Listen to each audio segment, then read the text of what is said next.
그날 버스 정류장에서 내 인생이 멈춰 섰습니다. 일부 멈춰 선 시간. 그날도 여느 때와 다를 것 없는 아침이었다. 아니, 정확히 말하면 다를 필요가 없다고 믿었던 아침이었다. 나는 늘 그렇듯 집 앞 버스 정류장으로 걸어 나왔다. 허리는 조금 더 굽었고 무릎은 전날보다 조금 더 뻣뻣했지만 그 정도는 이제 일상이었다. 사람은 아픈 것에도 익숙해진다. 익숙해진다는 건 포기와도 비슷했다. 버스 정류장 의자는 차가웠다. 겨울이 끝나가고 있었지만 플라스틱 의자에는 아직 봄이 오지 않았다. 나는 천천히 앉아 가방을 무릎 위에 올려놓았다. 그 가방 안에는 별것이 없었다. 약 봉지 몇 개, 병원 영수증, 그리고 저 빈 손수건 하나. 정류장 앞 도로에는 차들이 끊임없이 지나갔다. 각자의 목적지를 향해 각자의 속도로. 그 속도 속에서 나는 늘 제자리에 서 있었다. 버스 도착 안내판을 올려다봤다. 5분 후 도착. 그 숫자는 늘 나를 안심시키는 동시에 불안하게 만들었다. 기다림이 끝날 것 같으면서도 내 인생은 여전히 기다리는 중인 것 같았기 때문이다. 그때였다. 정류장 반대편에서 한 여자가 천천히 다가왔다. 처음에는 눈에 띄지 않았다. 요즘 세상엔 사람보다 스마트폰이 먼저 보이니까. 하지만 이상하게도 그 여자는 휴대폰을 들고 있지 않았다. 두 손은 비어 있었고 걸음은 느렸지만 흔들림이 없었다. 그녀가 내 옆에 섰다. 나와 비슷한 나이로 보였다. 아니, 어쩌면 나보다 조금 더 나이가 많을지도 몰랐다. 회색 머리는 단정히 묶여 있었고 코트는 오래 입은 듯 했지만 깨끗했다. 우리는 아무 말도 하지 않았다. 버스 정류장에선 침묵이 자연스럽다. 사람들은 서로를 보지 않으려 애쓴다. 괜히 눈이 마주치면 인사를 해야 할 것 같고, 그러면 관계가 생길까 봐 두려워진다. 그런데 그 여자가 먼저 입을 열었다. 춥지 않으세요? 나는 순간 대답을 해야 할지 망설였다. 이 나이가 되면 모르는 사람과 대화하는 게 괜히 귀찮아질 때가 있다. 하지만 그날은 달랐다. 이유는 모르겠지만 그 질문이 이상하게 마음에 걸렸다. 이제 괜찮습니다. 그녀는 고개를 끄덕였다. 그리고 잠시 하늘을 올려다봤다. 하늘은 흐렸고 햇빛은 없었다. 이런 날엔 그녀가 말했다. 시간이 더 느리게 가는 것 같지 않나요? 나는 웃지도 부정하지도 못했다. 그 말이 너무 정확했기 때문이다. 저는요, 그녀가 다시 말했다. 시간이 멈춰있는 곳을 몇 번 봤어요. 나는 그녀를 바라봤다. 조금 이상한 말이었다. 하지만 이상하게도 웃음이 나오지는 않았다.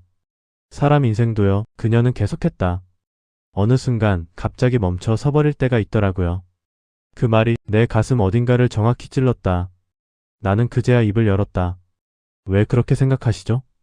그녀는 잠시 나를 보더니 아주 조용히 웃었다. 그 웃음에는 자랑도 슬픔도 없었다. 그냥 오래 살아온 사람의 웃음이었다. 저도 그랬거든요. 그녀는 정류장 의자 끝에 조심스럽게 앉았다. 우리는 나란히 앉아 있었다. 두 노인이 아무 약속도 없이. 그날이 있었어요. 그녀의 목소리는 낮았지만 또렷했다. 저도 여기랑 비슷한 버스 정류장이었죠. 나는 숨을 삼켰다. 그날이라는 말이 왜 이렇게 무겁게 들리는지 알 것 같았다. 아무 일도 아닌 날이었어요. 병원 가는 길이었고 늘 타던 버스를 기다리고 있었죠. 그녀는 잠시 말을 멈췄다. 마치 기억을 꺼내는데 시간이 필요한 것처럼. 그런데 갑자기 생각이 들더군요. 아, 나는 지금 어디로 가고 있는 걸까 하고요. 그 말에 내 손이 가방 위에서 살짝 떨렸다. 나는 평생 가족을 위해 살았다고 믿었다. 아이들을 키우고 돈을 벌고 아내와 다투고 다시 화해하고 그렇게 살면 인생이 되는 줄 알았다. 하지만 어느 순간부터 내 삶에는 목적지가 사라졌다. 그저 하루를 넘기고 또 하루를 기다릴 뿐이었다. 그날 이후로요, 그녀가 말했다. 제 인생은 잠깐 멈췄어요. 버스 도착 안내판이 깜빡였다. 곧 도착. 그 짧은 단어가 왜 이렇게 잔인하게 느껴졌는지 모르겠다. 멈췄다는 게 무슨 뜻입니까? 내가 물었다. 그녀는 나를 바라보며 말했다. 그건요, 다음 정류장을 알 수 없게 되는 거예요. 그 순간 버스 정류장이 더 이상 단순한 공간이 아니게 느껴졌다. 이곳은 이동을 기다리는 장소가 아니라 인생이 잠시 멈춰서서 자기 자신을 돌아보게 만드는 곳 같았다. 버스가 멀리서 다가오는 소리가 들렸다. 엔진 소리, 브레이크 소리. 그녀는 천천히 일어섰다. 다음 이야기는 그녀가 말했다. 조금 길어요. 나는 알 수 없는 확신이 들었다. 이 사람의 이야기를 듣지 않으면 나는 다시는 앞으로 가지 못할 것 같았다. 시간 있으시면 그녀가 나를 보며 말했다. 다음 정류장까지 같이 가실래요? 그 질문에 나는 그날 처음으로 내 인생이 정말로 멈춰 서 있었다는 걸 인정하게 되었다. 그리고 고개를 끄덕였다. 그날 버스 정류장에서 내 인생은 멈췄다. 하지만 어쩌면 그때부터 다시 움직이기 시작했는지도 모른다. 2부. 다음 정류장까지. 버스 문이 열리자 차가운 공기와 함께 묘한 긴장감이 밀려들었다. 나는 습관처럼 카드 단말기를 찍고 안으로 들어섰다. 그녀는 그 뒤를 따라 천천히 올라탔다. 버스 안에는 사람이 많지 않았다. 앞자리에 학생 둘, 중간쯤에 졸고 있는 직장인 하나, 그리고 맨 뒤에 혼자 앉아 창밖을 보는 노인. 나는 창가 자리에 앉았다. 그녀는 내 옆자리에 앉지 않았다. 한 칸 뒤 통로 쪽에 조용히 자리를 잡았다. 이상하게도 그 거리가 편안했다. 너무 가깝지도 너무 멀지도 않은 거리. 인생 이야기를 하기엔 딱 그 정도였다. 버스가 움직이기 시작했다. 정류장을 떠나는 순간 나는 잠깐 뒤를 돌아봤다. 아까 우리가 서 있던 버스 정류장은 아무 일도 없었다는 듯 조용히 남아 있었다. 사람은요, 그녀가 말했다. 버스 소음 속에서도 목소리는 또렷했다. 항상 어딘가로 가고 있다고 믿고 살죠. 나는 고개를 끄덕였다. 평생 그렇게 살아왔다. 학교로 회사로 집으로. 아이들을 위해 가족을 위해. 그런데 어느 날 그녀가 말을 이었다. 문득 깨닫게 되어 내가 가고 있는 곳이 정말 내가 원하던 곳이었는지. 그 질문은 누군가 나를 오래된 서랍 앞에 세워둔 느낌이었다. 열어본 적 없던 서랍. 열고 싶지 않았던 서랍. 저는 평생 남편 뒷바라지를 했어요. 그녀가 말했다. 좋은 사람은 아니었지만 나쁜 사람도 아니었죠. 그 말이 묘하게 현실적이었다. 세상 대부분의 인생이 그렇다. 완벽하게 나쁘지도 완전히 좋지도 않은 관계. 아이들도 키웠고요. 다들 제 몫은 하고 살아요. 그녀는 잠시 웃었다. 연락도 가끔은 옵니다. 가끔은. 그 단어 하나에 얼마나 많은 밤이 들어있는지 나는 알고 있었다. 그날 버스 정류장에서 그녀는 말했다. 제가 멈춰 섰던 이유는 사실 아주 사소했어요. 버스가 신호에 걸려 멈췄다. 사람 몇이 내리고 또 몇이 올라탔다. 삶이 오가듯 사람도 오갔다. 아들이 문자를 하나 보냈거든요. 그녀가 말했다. 엄마, 이번 주말은 힘들 것 같아. 그게 다였어요. 나는 숨을 내쉬었다. 그 문장이 얼마나 무거운지 설명하지 않아도 알 수 있었다. 그 문자를 보고 나니까요. 그녀는 창밖을 바라보며 말했다. 갑자기 그런 생각이 들더군요. 아, 이제 나는 더 이상 누군가의 일정에 포함되지 않는 사람이구나. 버스 안에서 에어컨 소리가 웅웅 울렸다. 그 소리가 마치 시간을 갈아내는 소리처럼 들렸다. 그날 처음으로 그녀는 말을 이었다. 버스를 타기가 싫었어요. 나는 그녀를 바라봤다. 그 표정에는 분노도 원망도 없었다. 그저 받아들인 사람의 얼굴이었다. 그래도 탔죠. 그녀가 웃으며 말했다. 늘 그래왔으니까. 나는 문득 내 이야기를 하지 않고는 이 버스에서 내릴 수 없을 것 같았다. 저도요. 내가 입을 열었다. 언제부터인지 모르겠지만 집에 가는 길이 제일 멀게 느껴집니다. 그녀가 고개를 돌려 처음으로 나를 똑바로 바라봤다. 집이 있는데도요? 그녀가 물었다. 네. 나는 솔직하게 말했다. 있는데 제가 있을 자리는 없는 느낌입니다. 그녀는 아무 말도 하지 않았다. 그 침묵이 위로처럼 느껴졌다. 사람이 늙는다는 건요. 그녀가 조용히 말했다. 몸이 아픈 게 아니라 쓸모가 사라진다고 느끼는 순간부터 시작되어. 그 말은 누군가 내 속을 들여다보고 정확히 짚어낸 느낌이었다. 버스는 또 하나의 정류장에 섰다. 기사님이 말했다. 다음은 시장입니다. 여기서 내려야겠네요. 그녀가 말했다. 나는 깜짝 놀랐다. 너무 빨리 온 것 같았다. 벌써요? 내가 말했다. 다음 정류장까지만이라고 했잖아요. 그녀는 미소 지었다.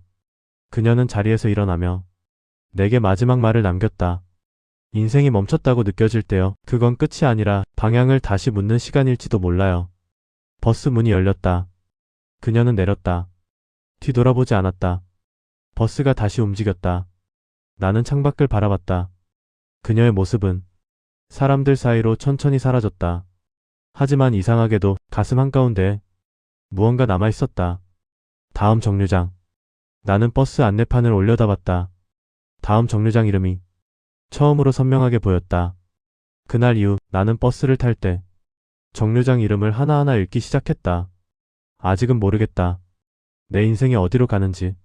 하지만 분명한 건 그날 버스 정류장에서 멈춰 섰던 내 삶이 이제는 다시 방향을 찾고 있다는 사실이었다. 그리고 그 변화는 아주 조용하게 다음 정류장에서 시작되고 있었다. 3부. 쓸모라는 이름의 침묵. 그녀가 내린 뒤에도 나는 한동안 버스에서 내리지 못했다. 정류장은 이미 몇 개나 지나 있었고 내가 원래 내려야 했던 곳도 훌쩍 넘긴 뒤였다. 하지만 이상하게도 초조하지 않았다. 누군가가 내 인생의 리모컨을 잠시 빼앗아 정지 버튼을 눌러준 기분이었다. 버스 안에는 노랫소리 없는 라디오가 흘러나오고 있었다. 기사님이 틀어놓은 뉴스였지만 나는 아무 말도 들리지 않았다. 머릿속에는 오직 그녀의 한마디만 남아있었다. 쓸모가 사라진다고 느끼는 순간부터 나는 그 단어를 오래 곱씹었다. 쓸모. 젊었을 때는 그 단어를 의식할 필요가 없었다. 회사에 다니고 돈을 벌고 아이들 학비를 내고 집에 월급을 가져다 주면 그 자체로 쓸모 있는 사람이었다. 아무도 내게 당신은 왜 사는가? 같은 질문을 하지 않았다. 살고 있으니까, 그걸로 충분했으니까. 그런데 언제부터였을까? 누군가의 도움 없이도 아이들이 살아가기 시작한 순간부터였을까? 아내가 내 의견을 묻지 않기 시작한 때였을까? 아니면 회사에서 정년이라는 단어가 내 이름 옆에 붙었을 때였을까? 나는 문득 처음 퇴직하던 날을 떠올렸다. 그날도 별일은 없었다. 케이크 하나, 형식적인 박수, 그동안 수고하셨습니다 라는 말 몇 마디. 그날 집에 돌아와 넥타이를 풀었는데 이상하게도 다시 매야 할 이유가 떠오르지 않았다. 그 후로 시간은 늘어났고 역할은 사라졌다. 아침에 일어날 이유가 없어졌고 밤에 피곤할 이유도 없어졌다. 그 자유가 처음엔 달콤했지만 얼마 지나지 않아 텅 빈 맛이 났다. 버스가 종점에 가까워질수록 사람들은 하나둘씩 내렸다. 나는 결국 기사님에게 물었다. 기사님, 여기 어디쯤입니까? 종점입니다. 나는 고개를 끄덕이고 천천히 자리에서 일어났다. 다리가 순간적으로 말을 듣지 않았다. 내 몸이 이제는 서두르는 법을 잊어버린 것 같았다. 종점에서 내리자 낯선 동네가 눈앞에 펼쳐졌다. 시장도 병원도 아닌 그저 조용한 주택가였다. 나는 방향을 잃은 채 천천히 걸었다. 어디로 가야 할지 몰라서가 아니라 어디든 상관없다는 생각이 들어서였다. 그때 공원 벤치에 앉아있는 한 노인이 눈에 들어왔다. 나보다 조금 더 나이가 많아 보였고 혼자 바둑판을 들여다보고 있었다. 상대는 없었다. 말 그대로 혼자였다. 그 모습이 이상하게 낯설지 않았다. 마치 내가 조금 더 나이를 먹으면 저렇게 될 것 같았다. 나는 벤치 맞은편에 앉았다. 노인은 나를 힐끗 보더니 아무 말도 하지 않았다. 혼자 두십니까? 내가 물었다. 그는 고개를 끄덕였다. 혼자가 편해요. 그 말은 강한 확신도 쓸쓸함도 아니었다. 그냥 받아들임이었다. 나는 그 옆에서 한참을 말없이 앉아 있었다. 그 시간 동안 나는 처음으로 아무 역할도 하지 않는 사람이 되었다. 아버지도 아니고 남편도 아니고 회사원도 아니고 누군가에게 필요한 사람도 아닌 그냥 나였다. 그게 이렇게 불편한 일인 줄 처음 알았다. 그녀의 말이 다시 떠올랐다. 끝이 아니라 방향을 다시 묻는 시간. 나는 그제야 깨달았다. 지금까지 나는 방향을 정한 적이 없었다. 주어진 길을 그냥 걸어왔을 뿐이었다. 누군가는 그걸 성실한 인생이라고 부르겠지만 그 성실함 뒤에 나는 없었다. 해가 기울기 시작했다. 공원의 그림자가 길게 늘어졌다. 그 그림자 속에서 나는 스스로에게 처음으로 질문을 던졌다. 만약 지금 아무도 나를 필요로 하지 않는다면 나는 무엇을 하고 싶은가? 대답은 쉽게 나오지 않았다. 그래서 더 두려웠다.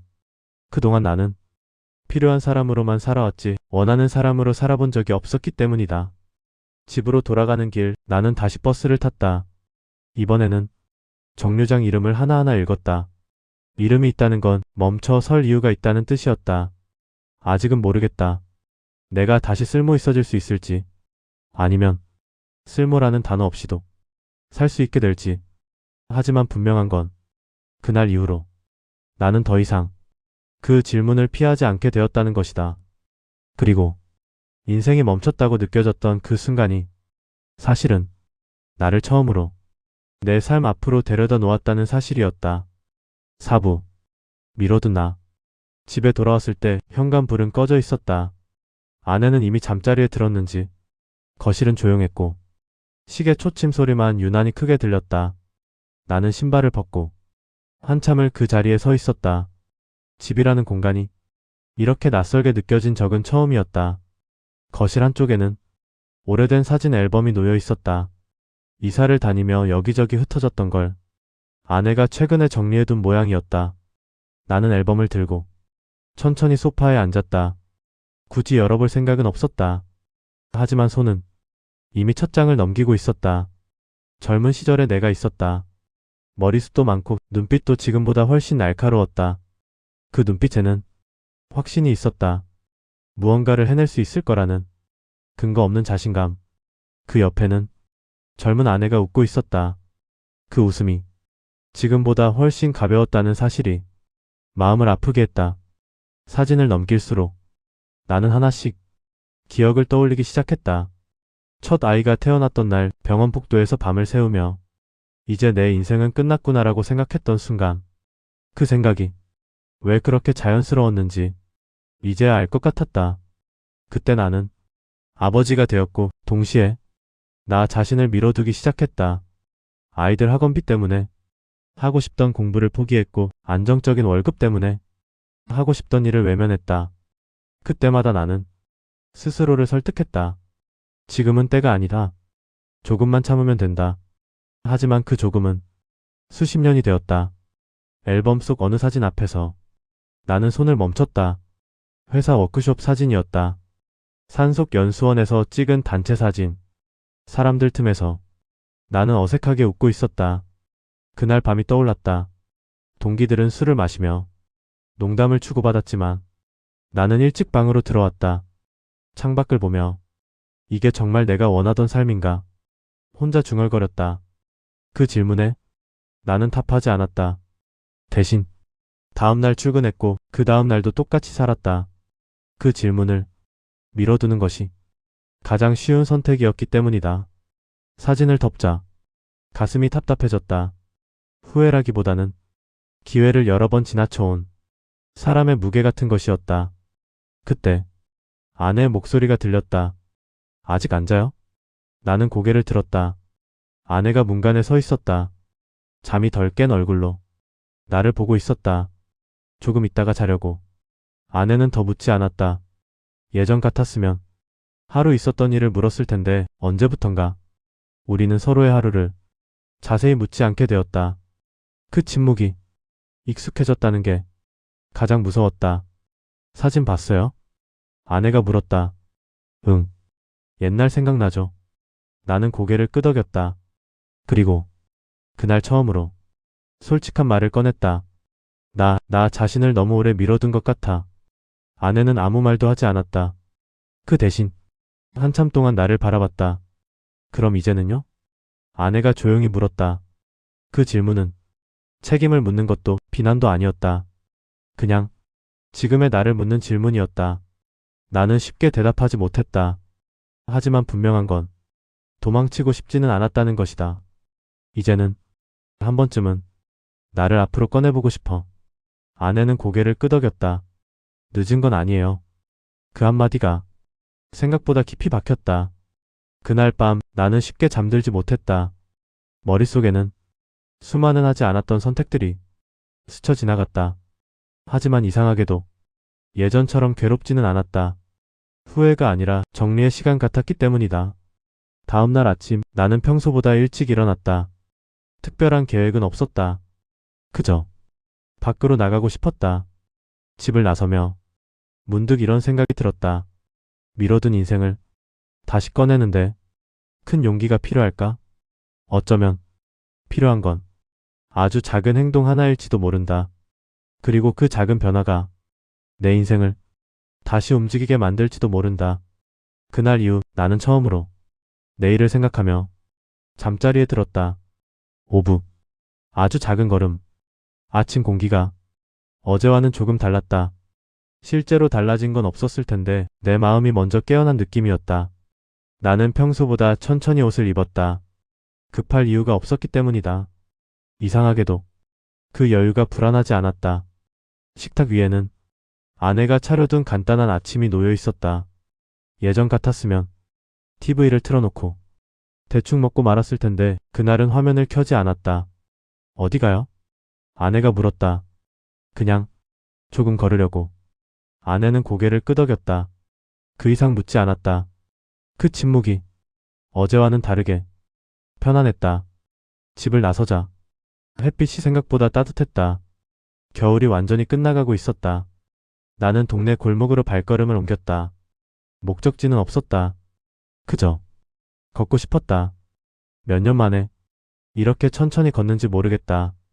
그동안 나는 항상 어딘가로 가기 위해 걸었지 걷기 위해 걷지는 않았다. 골목 끝에 작은 도서관이 보였다. 예전부터 있었던 곳이지만 들어가 본 적은 없었다. 나는 문 앞에서 잠시 멈췄다. 마치 새로운 세계의 문 앞에 선 것처럼 괜히 숨을 고르게 되었다. 안으로 들어서자 종이 냄새가 은은하게 퍼져 있었다. 사람은 많지 않았다. 젊은 학생 둘, 아이를 데리고 온 엄마 하나, 그리고 나와 비슷한 나이의 노인 한 명. 나는 서가 앞에 섰다. 수많은 책 제목이 조용히 나를 내려다보고 있었다. 그중 한 권이 눈에 들어왔다. 처음부터 다시 사는 법. 나는 피식 웃었다. 너무 노골적인 제목이라 괜히 들키는 기분이 들었다. 책을 꺼내 첫 장을 펼쳤다. 어려운 말은 없었다. 그저 삶을 너무 늦게 시작했다고 느끼는 사람들에게 건네는 짧은 이야기였다. 나는 그 자리에 앉아 몇 장을 읽었다. 시간이 흐르는 줄도 몰랐다. 누군가 내 옆자리에 앉았다. 그 책 생각보다 괜찮죠? 어제의 그녀는 아니었다. 도서관에서 마주친 낯선 노인이었다. 내가 말했다. 지금 읽기에 딱인 것 같아서요. 그는 고개를 끄덕였다. 저도 그래요. 젊을 때는 저런 책이 싫었는데 우리는 잠시 책 이야기를 나눴다. 깊은 대화는 아니었다. 하지만 그 짧은 대화가 내 마음을 묘하게 따뜻하게 했다. 그날 나는 회원증을 만들었다. 대단한 결심은 아니었다. 그저 다음에 또 오고 싶다는 생각이 들었을 뿐이다.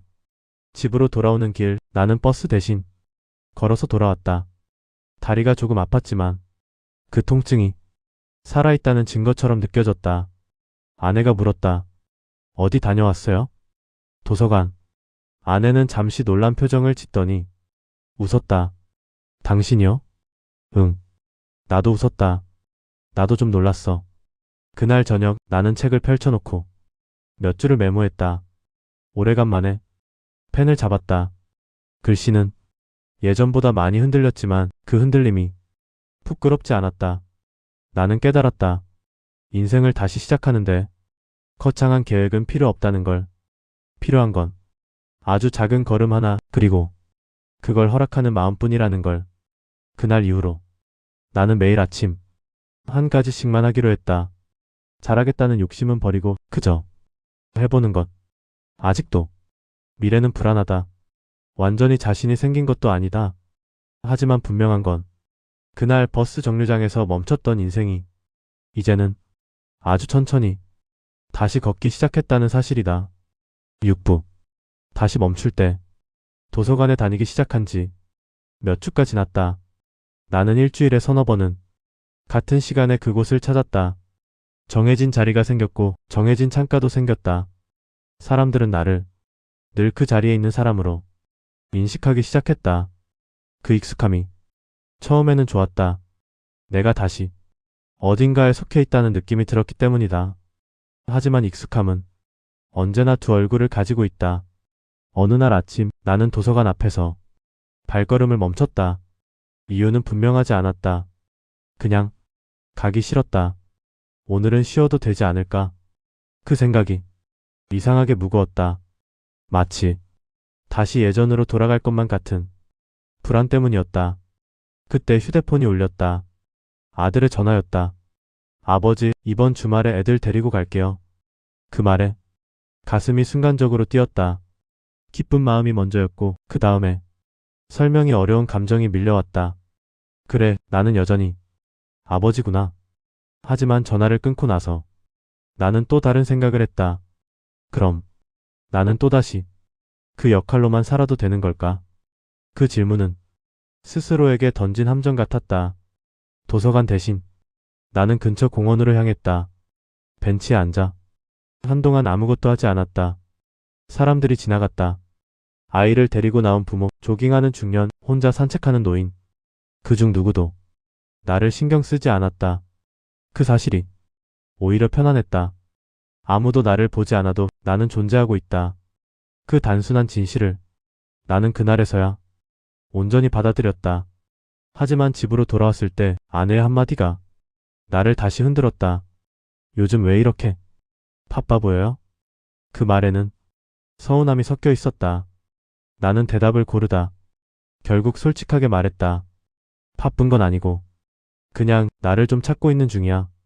아내는 잠시 침묵했다. 그 침묵이 부정처럼 느껴져. 나는 괜히 설명을 덧붙였다. 당신이랑 멀어지겠다는 건 아니야. 아내는 고개를 저었다. 알아요. 근데 조금 낯설어요. 그 말이 나를 아프게 했다. 변화는 늘 누군가에게 낯설음을 준다. 그날 밤 나는 다시 잠을 이루지 못했다. 머릿속에서는 두 개의 내가 싸우고 있었다. 하나는 다시 살아보려는 나, 다른 하나는 예전으로 돌아가자고 말하는 나. 괜히 흔들지 말자. 이 나이에 뭘 더 바라느냐.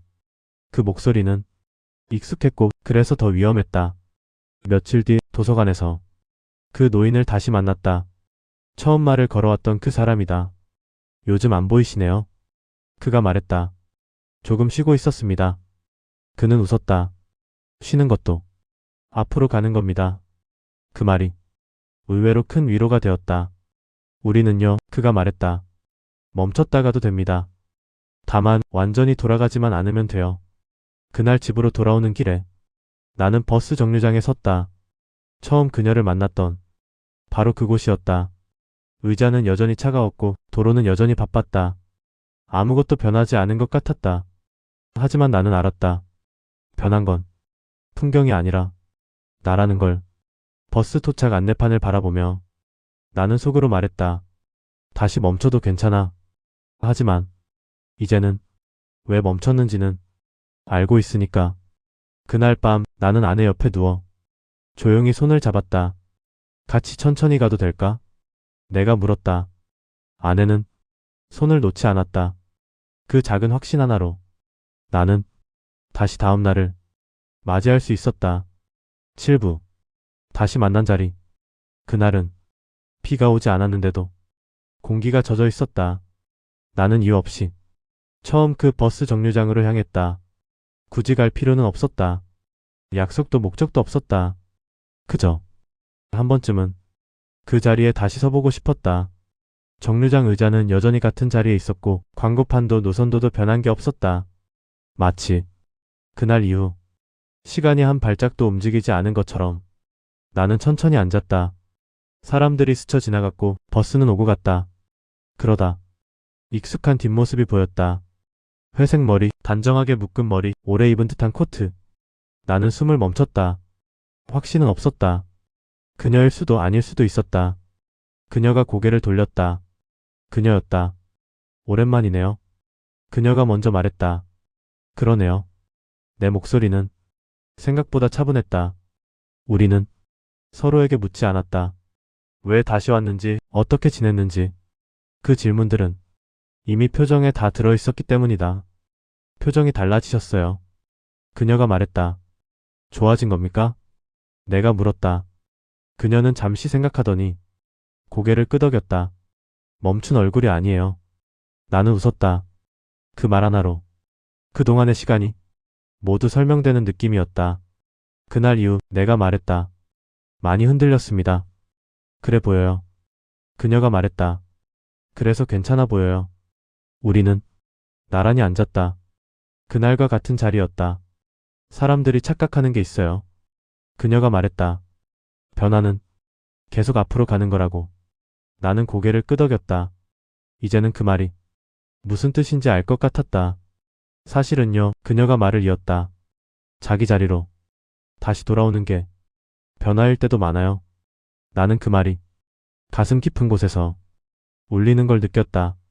그날 내가 말했다. 당신이 왜 저에게 말을 걸었는지 이제야 알 것 같습니다. 그녀는 웃었다. 그럴 때가 되면 서로 알아보게 되거든요. 버스 도착 안내판이 깜빡였다. 우리는 동시에 그걸 올려다봤다. 이제는요, 그녀가 말했다. 다음 정류장이 조금은 궁금해지셨나요? 나는 잠시 생각하다. 솔직하게 말했다. 네, 무섭지만 궁금합니다. 그녀는 그 대답에 만족한 듯 고개를 끄덕였다. 그럼 그녀가 말했다. 이제는 제가 아니라 당신이 누군가에게 말을 걸 차례예요. 그 말이 마치 작별 인사처럼 들렸다.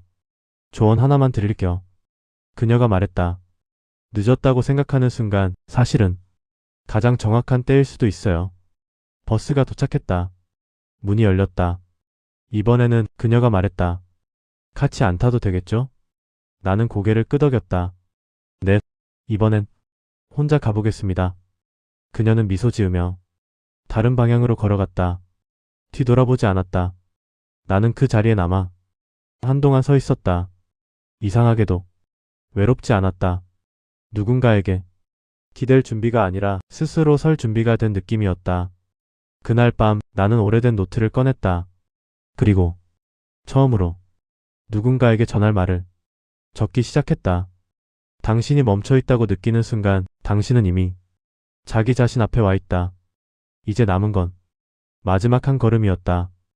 8부 멈춤의 끝에서 그날 이후로 나는 버스를 탈 때 늘 맨 앞자리에 앉는다. 기사님의 뒤 길이 가장 잘 보이는 자리. 예전에는 어디로 가는지보다 얼마나 빨리 도착하는지가 중요했는데 이제는 길을 보는 시간이 더 소중해졌다. 창밖 풍경은 크게 달라지지 않았다. 여전히 사람들은 바쁘고 차들은 서로를 앞지르며 달린다. 하지만 나는 그 속도에 나를 맞추지 않는다. 천천히 가도 된다는 걸 이제는 안다. 어느 날 도서관에서 만났던 노인이 내게 물었다. 요즘은 어디까지 가세요? 나는 웃으며 대답했다. 다음 정류장까지요. 그는 고개를 끄덕였다. 그 말의 의미를 알아들은 얼굴이었다. 나는 이제 인생을 한 번에 멀리 보지 않는다. 오늘 하루, 이번 정류장, 그리고 내가 서 있는 자리. 그 정도면 충분하다는 걸 이제야 배웠다. 어쩌면 이 영상을 보고 있는 당신도 지금 멈춰 서 있다고 느끼고 있을지 모른다. 아침에 일어날 이유가 없고 하루가 길게만 느껴지고 누군가에게 필요 없는 사람이 된 것 같을 때, 그럴 때 괜히 스스로를 책임지게 만들지 말았으면 한다. 멈췄다는 건 잘못이 아니다. 게으름도 실패도 아니다. 그건 방향을 다시 묻는 시간이다. 나는 그날 버스 정류장에서 내 인생이 끝났다고 생각했다. 하지만 지금은 안다. 그곳은 끝이 아니라 가장 솔직해질 수 있었던 출발선이었다는 걸. 이제 나는 누군가의 기대보다 내 숨소리에 귀를 기울인다. 아직도 두렵다. 완전히 자유로워진 것도 아니다. 하지만 분명한 건 더 이상 내 삶을 미루지 않는다는 사실이다. 당신에게 부탁하고 싶은 말이 하나 있다. 지금 이 순간 아무것도 하지 못하고 있다고 느껴진다면 그 자리에 조금만 더 서 있어 달라. 도망치지 말고 자책하지도 말고. 그리고 스스로에게 이 질문 하나만 해보길 바란다. 다음 정류장까지 나는 무엇을 해볼 수 있을까? 답이 아주 작아도 괜찮다. 산책 한 번, 책 한 페이지, 누군가에게 건네는 짧은 안부 인사 하나. 인생은 그런 것들로 다시 움직이기 시작한다. 나는 여전히 버스 정류장을 지나친다. 가끔은 처음 만났던 그녀를 떠올린다. 하지만 이제는 누군가를 기다리기보다 누군가에게 말을 걸 준비가 되어 있다. 그날 버스 정류장에서 내 인생은 멈췄다. 그리고 그 멈춤 덕분에 나는 비로소 나에게로 출발할 수 있었다. 제작 AI 할매 이야기방 AI 기반 창작, 스토리 대본 및 영상 편집 100% 자체 제작